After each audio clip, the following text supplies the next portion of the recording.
নমস্কাৰ মৰমৰ ছাত্ৰ ছাত্ৰী আৰু মোৰ বন্ধু বান্ধৱীসকল, মোৰ ইউটিউব চেনেলটোত আপোনালোকৰ স্বাগতম জনাইছোঁ। আজি মই লৈ আহিছোঁ ক্লাছ 10ৰ পাৰ্ট 15 বিষাদ যোগ।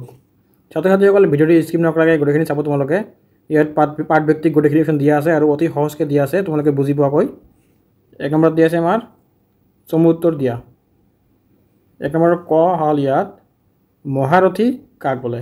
উত্তৰ যি একে 10 সহস্ৰ ধানুকিক যুঁজবই তাক মহাৰথী বোলে। অৰ্থাৎ যিয়ে একেলগে 10,000 ধনুধাৰৰ সৈতে যুদ্ধ কৰিব পাৰে তাকে মহাৰথী বোলে। তাৰপিছত আমাৰ খ নম্বৰ আছে কৌৰৱৰ বিশিষ্ট সেনাপতিজনৰ নাম লিখা। কৌৰৱৰ বিশিষ্ট সেনাপতিৰ নাম হৈছে গুৰু দ্ৰোণাচাৰ্য, ভীষ্মকৰ্ণ, কৃপ, অগ্ৰগণী, অশ্বত্থামা, বিকৰ্ণ আৰু সমদত্তৰ পুত্ৰ ভূৰিশ্ৰৱা। তাৰপিছত গ নম্বৰত দিয়া আছে সেনাপতি ভীষ্মৰ যুদ্ধোৎসৱ দেখি কি বনবাদ্য মহাশব্দ হৈছিল? ইয়াৰ উত্তৰ আছে সেনাপতি ভীষ্মৰ যুদ্ধোৎসৱ দেখি শংখ, ভেৰী, আনক, গোমুখ আদি বনবাদ্যৰ মহাশব্দ হৈছে। তাৰপিছত আমাৰ ঘ নম্বৰত দি আছে আততায়ী কাক বোলে? উত্তৰ যি আনক বিষ দি জুই লগায় অথবা অন্য প্ৰকাৰে অনিষ্ট কৰে বা সাধন কৰিব বিচাৰে, যি আনৰ ধন সম্পত্তি কাঢ়ি নি ৰজা ৰাজ্য কাঢ়ি নি ভাৰ্যক অপমান কৰে অথবা অস্ত্ৰধাৰী প্ৰাণ নাশ কৰে তাকে আততায়ী বোলে। 2 নম্বৰ হ'ল কুলক্ষয় কুলক্ষয় দোষ কি? এই এনচাৰটো দি আছে কুলক্ষয় দোষ হ'ল কুলক্ষ হ'লে কুল ধৰ্ম নষ্ট হ'ব, ধৰ্ম নষ্ট হ'লে অৱশিষ্ট কুলক অধৰ্মই বিৰাজ কৰিব আৰু অধৰ্মই বিয়পিলে কুল সৃষ্টি সব দুষ্ট হ'ব। তাৰপিছত 2 নম্বৰ কোৱেশ্যন তোমাৰ পাঠটিত উল্লেখ কৰা অনুসৰি পাণ্ডৱসকলৰ যুদ্ধোৎসৱ বিষয়ে লিখা। উত্তৰ দিছে ভট্টদেৱৰ বিষাদ যোগ নামৰ পাঠটিত উল্লেখ কৰা অনুসৰি কৌৰৱসকলে যুদ্ধোৎসৱৰ বাবে ঘোষণা কৰাৰ লগে লগে পাণ্ডৱসকলৰ যুদ্ধৰ উৎসৱ ঘোষণা কৰিলে। শুকুলা বৰণৰ ঘোঁৰাৰ ৰথত উঠি কৃষ্ণ আৰু অৰ্জুনে বিদ্যা সংকক্ৰমে পঞ্চজন্য আৰু দেৱদত্ত বজালে। তাকে দেখি ভীমে, পণ্ড্ৰুক, যুধিষ্ঠিৰে, অনন্ত, নকুলে, সুঘোষ আৰু সহদেৱক মণি পুষ্পক নামৰ শংখ বজাব ল'লে। এই শংখ মহা শব্দই গোটেই পৃথিৱী বিয়পি পৰিল। এই শব্দত কৌৰৱসকলৰ মনৰ এক ধৰণৰ ভয় ভাৱ জন্ম হ'ব ধৰিলে। এনেদৰেই যুদ্ধক্ষেত্ৰত পাণ্ডৱসকলে যুদ্ধ উৎসৱৰ আৰম্ভণি কৰিছিল। তাৰপিছত 3 নম্বৰত দিয়া আছে অৰ্জুনে শ্ৰীকৃষ্ণক উভয় সেনাৰ মাজত ৰথ ৰাখিবলৈ কিয় কৈছিল? ইয়াৰ উত্তৰটো হ'ব কুৰুক্ষেত্ৰত যুদ্ধ আৰম্ভ হোৱাৰ পূৰ্বে উভয় পক্ষৰ সৈন্য দুয়োকাষে অৱস্থান গ্ৰহণ কৰি আছিলে। তেতিয়া অৰ্জুনে শ্ৰীকৃষ্ণক উভয় সৈন্যৰ মাজত ৰথখন ৰাখিবলৈ ক'লে। অৰ্জুনে আচলতে কোনসকল বীৰৰ মাজত অৱতীৰ্ণ হ'ব লাগিব বা দুৰ্যোধনৰ প্ৰতি লাভ কৰিবৰ উদ্দেশ্যৰে কোনসকল বীৰ পাণ্ডৱৰ বিৰুদ্ধে তেওঁ অস্ত্ৰ ধাৰণ কৰিছে সেই সকলোবোৰ তেওঁ এবাৰ নিজ চকুৰে চাব বিচাৰিছিল। সেইবাবে অৰ্জুনে শ্ৰীকৃষ্ণক উভয় সেনাৰ মাজত ৰথখন ৰাখিবৰ বাবে অনুৰোধ জনাইছিল।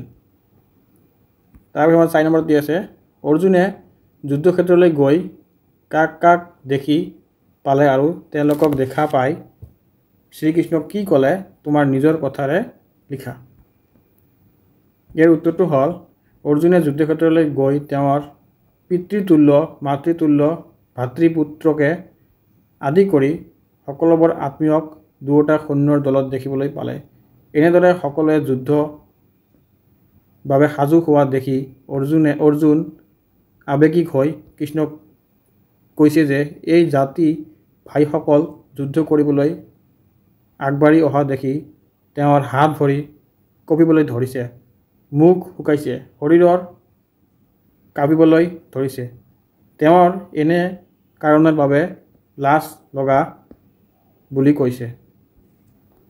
অৰ্জুনে লগতে কৈছে যে যুদ্ধত আপোনাক বধ কৰি একো লাভ নাই। এনে বিজয়ৰ তেওঁ আকাংক্ষা নকৰে। ৰাজ্যৰ ইচ্ছা আৰু সুখৰ বাঞ্ছা তেওঁ নকৰে বুলি কৈছে। তাৰপিছত আমাৰ 5 নম্বৰ ধৰ কুলক্ষয় দোষক কিয় মহাপাপ বোলা হৈছে আলোচনা কৰা। কুলক্ষয় হ'লে কুল ধৰ্ম নষ্ট হয়। ধৰ্ম নষ্ট হ'লে বাকী থকা কুলকো অধৰ্মই টানি ধৰিব। অধৰ্মই টানি ধৰিলে কুলৰ স্ত্ৰী চব বিপথে যাব। স্ত্ৰীসকল বিপথে গ'লে বৰ্ণ সংকৰ হ'ব আৰু কুল নৰকত যাব। তেতিয়া আকৌ পিতৃসকলৰ লুপ্ত পিণ্ডসমূহ জ্বালা জ্বলিহীন হৈ পৰিব। এনেবোৰ দোষৰ বাবে সকলো জাতি ধৰ্ম কুল ধৰ্ম বৰ্ণ শ্ৰম ধৰ্ম নষ্ট হৈ মানুহবোৰৰ নৰকত বাস কৰিব।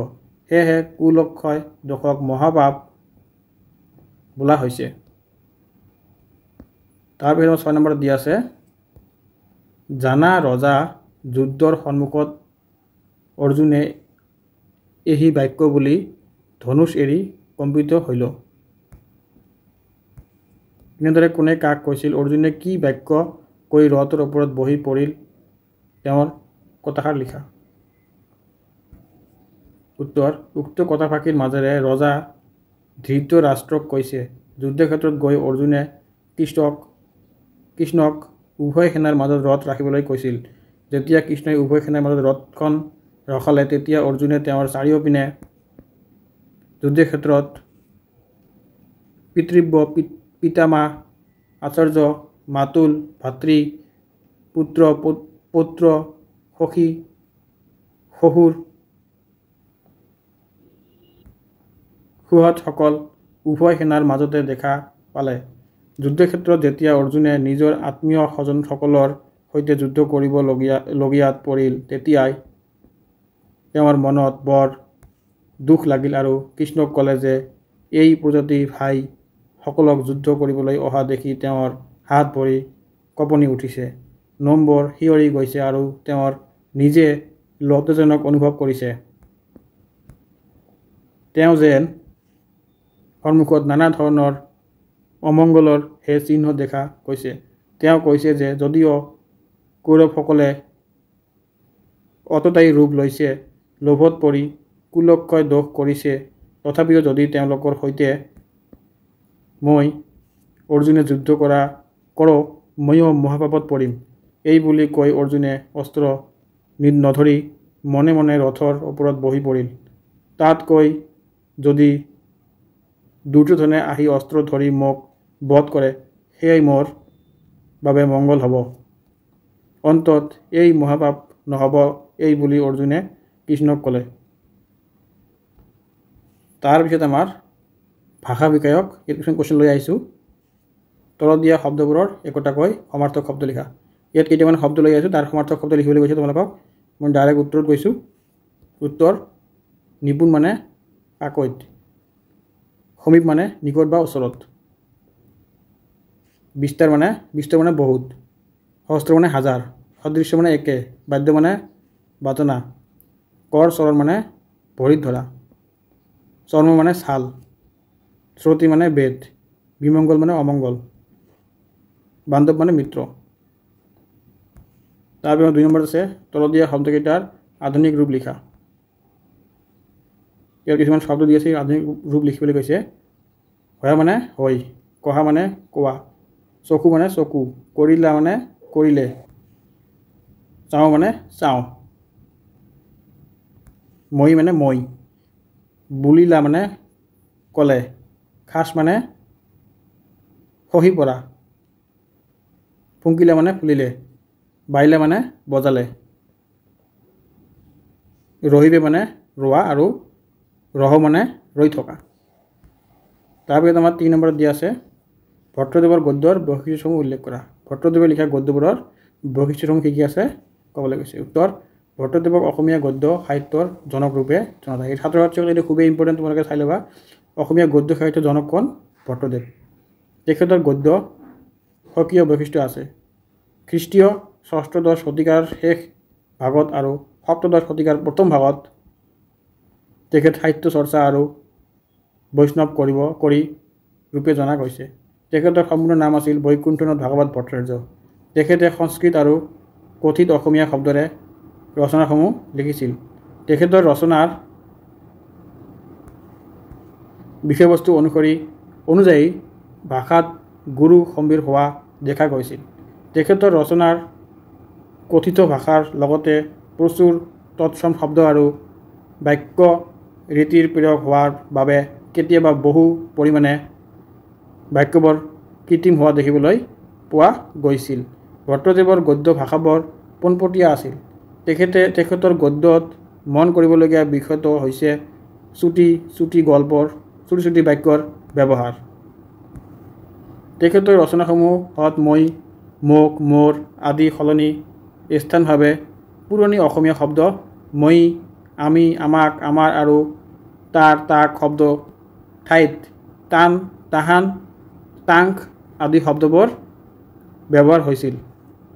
গদ্যৰ ঠায়ে ঠায়ে তেখেতে ব্যৱহাৰ কৰিছিল ফকৰা, জতুৱাৰ ঠাঁচ আদিৰ ব্যৱহাৰে গদ্যত বিশেষত্ব প্ৰদান কৰিছিল। তেখেতৰ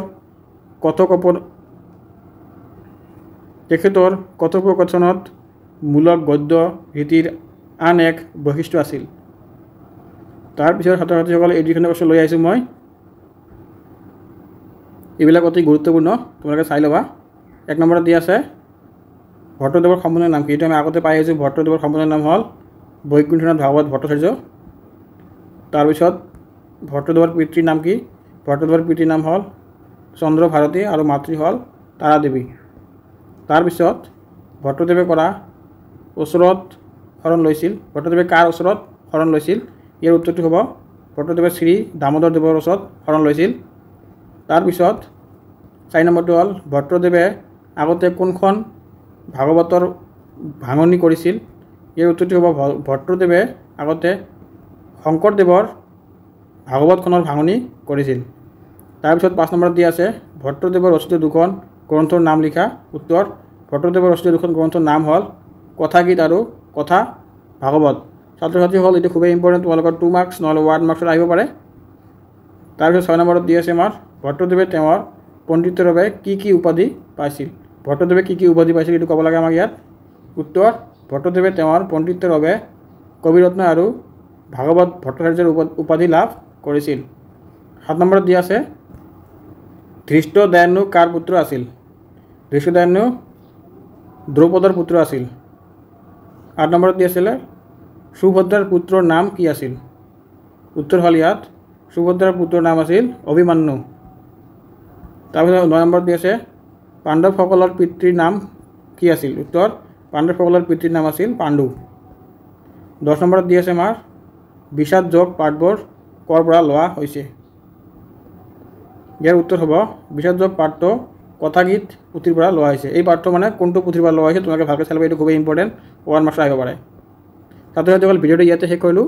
তোমালোকৰ যদি ভিডিঅ'টো ভাল লাগে চেনেলটো ছাবস্ক্ৰাইব কৰি ৰাখিবা আৰু লগতে পাৰিলে শ্বেয়াৰ আৰু কমেণ্ট কৰি দিব। ধন্যবাদ।